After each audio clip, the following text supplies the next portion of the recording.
kalian berada sampah atau di kartunya yang berakhir.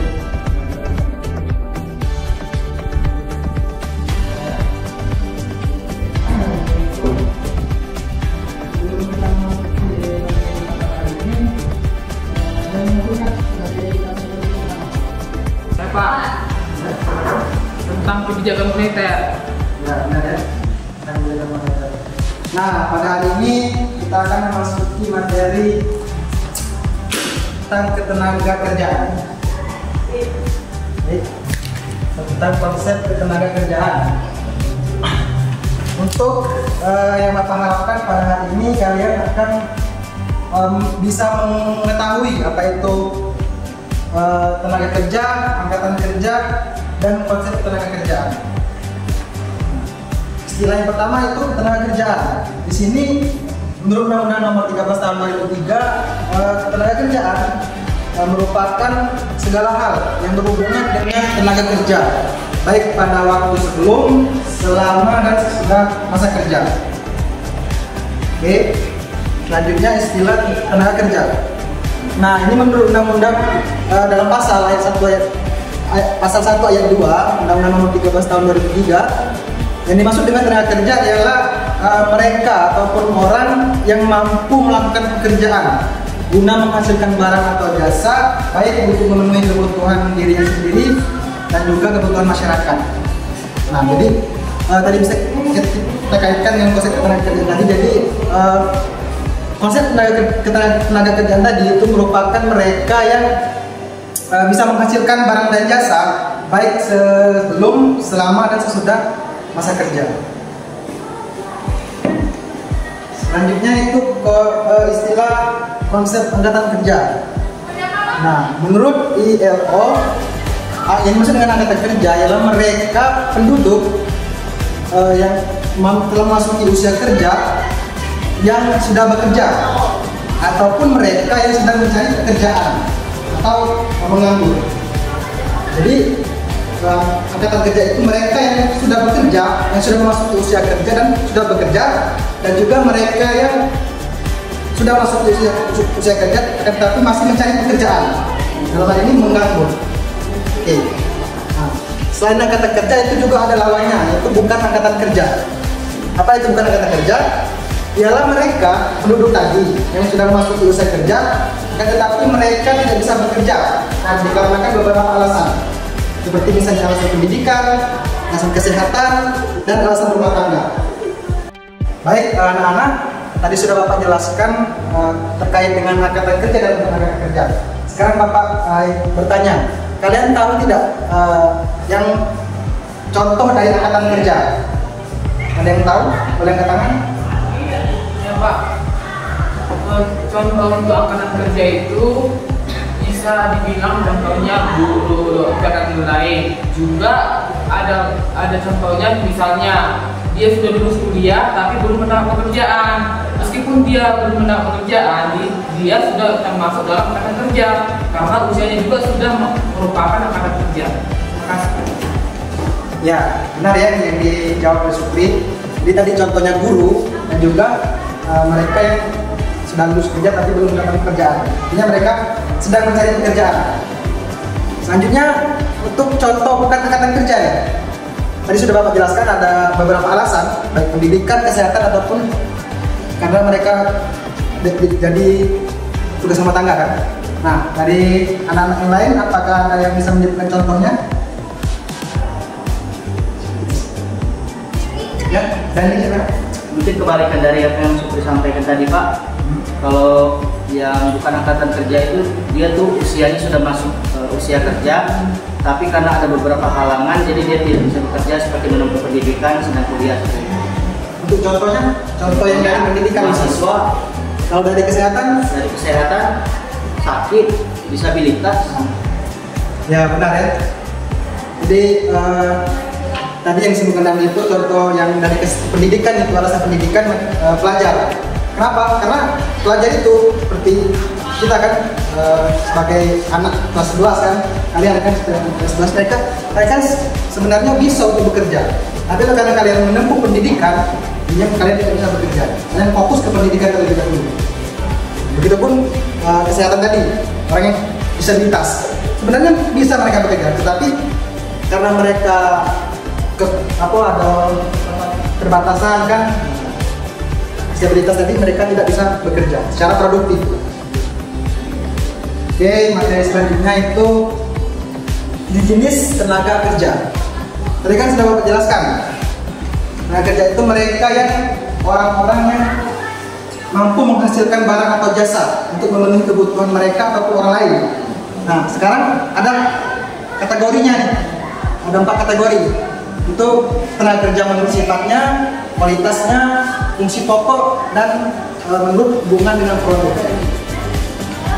Untuk menurut sifatnya itu ada tenaga kerja tergolong dan jasmani dan tenaga kerja rohania. Kemudian menurut kualitasnya ada tenaga kerja terdidik, terlatih, dan tenaga kerja terdidik dan terlatih.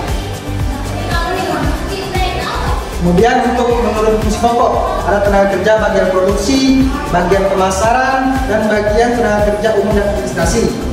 Terus untuk hubungan dengan produk itu ada yang namanya tenaga kerja langsung dan tenaga kerja tidak langsung. Oke, sekarang Bapak jelaskan tenaga kerja menurut sifatnya dan kualitasnya terlebih dahulu ya. Untuk yang menurut fungsi pokok dan hubungan dengan produk itu insya Allah Bapak jelaskan di minggu depan. Itu menurut sifatnya itu ada 2, tenaga kerja jasmania dan rohania. Apa itu tenaga kerja jasmania? Tenaga kerja jasmania itu ialah mereka yang bekerja menggunakan fisik, lebih dominan ke fisik. Kemudian untuk tenaga kerja rohania itu mereka yang bekerja lebih dominan ke pemikiran. Oke. Selanjutnya menurut kualitasnya itu pertama tenaga kerja terdidik. Ialah mereka yang bekerja melalui pendidikan terlebih dahulu. Jadi mereka bisa bekerja itu sebelumnya menempuh pendidikan terlebih dahulu. Tadinya tenaga kerja terlatih. Ialah mereka yang mendapatkan pekerjaannya melalui pelatihan terlebih dahulu, seperti misalnya kursus, intinya di luar dari pendidikan. Sementara untuk tenaga kerja tidak terlatih, ialah mereka yang bisa bekerja itu tanpa pendidikan dan pelatihan, secara otodidak mereka. Jadi mereka belajar sendiri untuk bisa bekerja. Bila sekarang untuk contoh-contohnya nih. Untuk tenaga kerja jasmania, contohnya itu seperti kan mereka secara fisik kan, contohnya seperti kuli bangunan, maupun tukang kayu, buruh, Kemudian untuk rohania itu contohnya dosen, guru, dia kan menggunakan pikiran dominan, lebih dominan berpikir dibandingkan mereka kerja secara menggunakan tenaga. Kemudian untuk kualitasnya nih, contoh untuk yang tadi itu seperti guru, dosen, profesor, dia kan menempuh pendidikan terlebih dahulu. Dia yang terlatih itu contohnya montir, driver, mobil, motor, desainer, itu mereka menempuh pelatihan terlebih dahulu, kursus dan yang lainnya, pelatihan yang lainnya. Dia contoh terdidik dan terlatih. Nah, adakah ini kalian bisa menyebutkan contoh dan tenaga kerja terdidik terlatih? Jadi kita mau jelaskan ya, mereka yang bisa bekerja tanpa pendidikan atau pelatihan, atau mereka bekerja itu secara otodidak dalam pemahaman seperti ini. Sekarang Bapak minta kalian untuk memberikan contoh dari tenaga kerja tidak terdidik dan tidak terlatih. Apakah yang bisa menyebutkan? Ya silakan. Satu Pak. Satu. Ada lagi? Beri. Pak. Ya Pak. Ada lagi? Tukang parkir. Parkir. Oke, benar ya. Jadi apa yang tadi kawan-kawan sebutkan itu benar. Jadi mereka yang parkir, sampah, itu kan mereka dalam mendapatkan kerja mereka itu dalam kerja itu mereka tidak melalui pendidikan pelatihan. Jadi secara otodidak lah, bisa sendiri. Baik, demikianlah materi yang bisa saya sampaikan pada hari ini. Sekarang Bapak sudah mengirimkan satu permasalahan yang relevan dengan materi kita pada hari ini.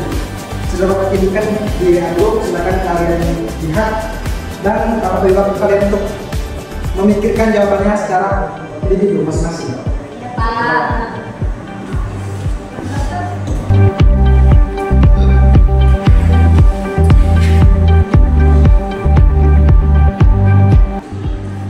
Baik, sudah selesai ya waktunya.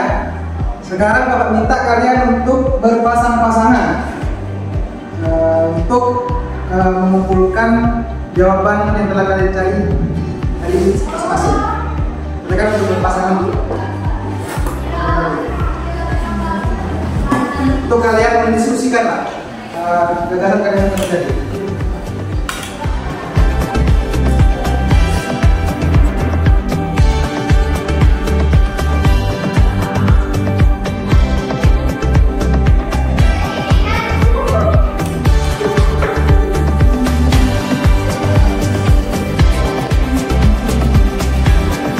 Bapak kasih waktu untuk kalian mendiskusikan untuk 5 menit Pak.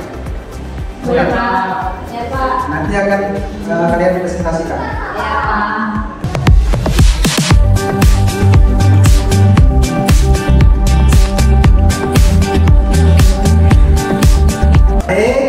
Sudah selesai ya anak-anak, waktunya sudah habis. Sekarang Bapak minta perwakilan dari kalian, 2 kelompok saja, untuk mempresentasikan dari pertanyaan yang sudah Bapak kirimkan di WA tadi. Silakan, ya, silakan kelompok 1. Saya perwakilan dari kelompok 1 izin memaparkan hasil diskusi kami terkait analisis kebijakan yang dapat digunakan pemerintah untuk meningkatkan angkatan kerja dan bukan angkatan kerja di perusahaan makmur. Jadi menurut dari kami, kelompok kami, kebijakan untuk meningkatkan angkatan kerja ialah meningkatkan partisipasi kelompok yang selama ini termasuk bukan angkatan kerja tetapi potensial untuk bekerja, seperti ibu rumah tangga dan pelajar yang sudah lulus tetapi belum mencari pekerjaan. Program pelatihan vokasional dan pengembangan pemagangan bagi pengangguran dan kelompok muda yang belum bekerja termasuk lulus sekolah untuk meningkatkan keterampilan dan kesiapan kerja. Insentif bagi perusahaan yang merekrut tenaga kerja lokal serta program kewirausahaan untuk menciptakan lapangan pekerjaan baru. Sekian dari kelompok kami. Terima kasih. Baik, terima kasih kepada kelompok 1. Baik, kita kami terlebih dulu. Selanjutnya meminta lagi satu kelompok. Ya, silakan kelompok 2. Jadi Bapak, di sini saya perwakilan dari kelompok 2 akan membacakan hasil diskusi kami. Jadi kebijakan untuk meningkatkan bukan angkatan kerja itu yang pertama ada sistem jaminan sosial yang berisikan program pensiun produktif dengan kerja paruh waktu, bantuan sosial berbasis kompensasi, pelatihan keterampilan adaptif untuk disabilitas, hingga ini nanti bisa meningkatkan taraf hidup bukan angkatan kerja. Lalu yang kedua itu ada kursus keterampilan daring gratis, sertifikasi kompetensi untuk semua usia, lalu community learning center. Nah, dari hasil kebijakan ini nanti diharapkan adanya peningkatan kapasitas manusia jangka panjang, lalu penyediaan cadangan tenaga kerja yang berkualitas. Terima kasih Bapak. Baik, terima kasih kepada kelompok 2. Dengan dikasih tangan dulu. Baik, terima kasih kepada kelompok tadi yang sudah memaparkan hasil diskusinya, mempresentasikan. Sudah bagus ya.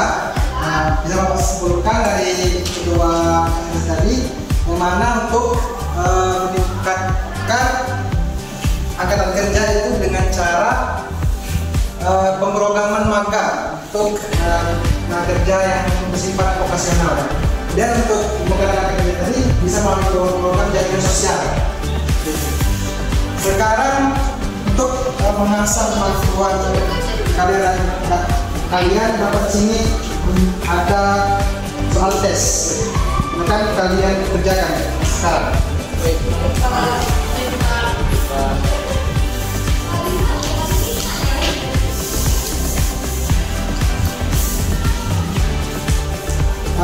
Bapak beri waktu 5 menit dari sekarang.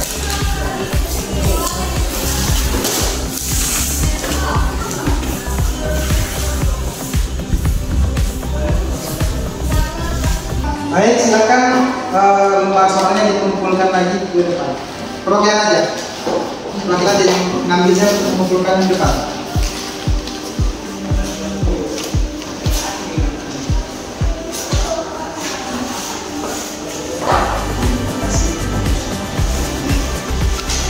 Jadi untuk pengoreksiannya Bapak koreksi di minggu depan ya. Baik Pak.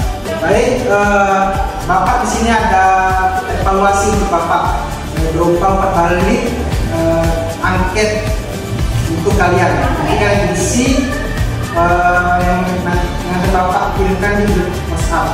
Yang mana angket ini nanti mengukur minat dan motivasi kalian selama pembelajaran Bapak menggunakan model TTS ini.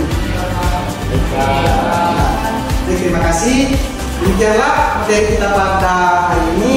Bapak ucapkan terima kasih kepada kalian semua yang telah berpartisipasi aktif pada kegiatan model hari ini. Sebelum kita mengakhiri pembelajaran, silakan kepada ketua kelas untuk memimpin jumatan lebih dahulu. Doa mulai.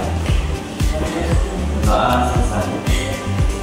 Baik, sekali lagi terima kasih ya Bapak akhiri. Sampai jumpa minggu depan. Assalamualaikum warahmatullahi wabarakatuh. Terima kasih Pak. Hati-hati di jalan.